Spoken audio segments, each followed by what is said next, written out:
Hello, my name is Hansen and this is Subboardia. Today I'll be teaching how to play the Miskatonic University by Danish. It's a 2 to 5 player game, set collecting, push your luck, lasts about 25 minutes. Let me show you how it's being played and have a few thoughts afterwards. This here is the Miskatonic University. We are competing librarians fighting to gain knowledge and not to become the new headmaster. So we are discovering and investigating into this deep and magical library to gain secret knowledge, but we may get mad instead. So what we have here is a player board where they got fittings here for filling for graduate students, seagull pieces or fragments of the grimoire. I'll get back to that in a moment. We also have 7 defense cards, 4 of them to be taken before you pick a card and 3 of them afterwards. And we are fighting to get points, knowledge points and lore points. Now, we put them up here, 6, 7, 8, 9, 10. That's the 5 rounds we are playing. If we are 4 players, we shuffle these and put up 3. 1, 2, 3. Oops, that was 2 of the same. Here we are. 2, 3, and 4. Those are the points we can get in this first round, and also, of course, the lore points. On your turn, you can do 2 things. Either investigate the library by picking a card or escaping with what you got. Initially we don't have anything to lose, so why not skip ahead. Okay, so I got here a piece of the seagull. We will put that one here. We got room enough for 3 to form a symbol, and I'll take another one. Oh, a graduate student, good enough. And we take one more, a fragment of the grimoire. So far so good. If I take 2 of the same symbols here, I've learned too much, I become mad.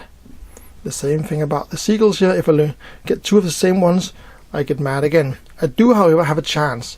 Let's see what we got here. Oops, that was the same. I can either, in this case here, I can give it to another player, in which case I would flip it over. I can only do that if he doesn't have the same card. I can also throw it away and escape with what I have. I can do that. Or I can, in this case, just drop it. I didn't see it. I got fast reflexes, so it's discarded. I did that in this case here. So I take another card. Okay, I got 2 of these. The other players did the same thing, of course. And now I take another one. Oh, another graduate student. I'm brave here, so I take another graduate student. Good for me. I want to get up to 4, because then I have a set. So let's see what we got here. That was another one. They can be the same, doesn't matter. Now I got 4 graduate students. That's a whole set.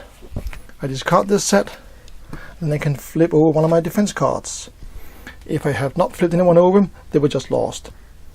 I carry on. Oh, another graduate student, and I do it again. This is fun. Now we got a whole set here. Good for me. I discard that, and then again, oops, 3 points. Goody goody. There we are, 3 points for me. In that way we continue until either we don't dare anymore or we run out of cards, we are getting expelled.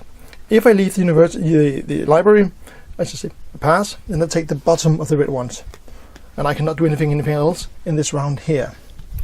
If I'm being expelled, I do not get one of these, but I have to discard the bottom one.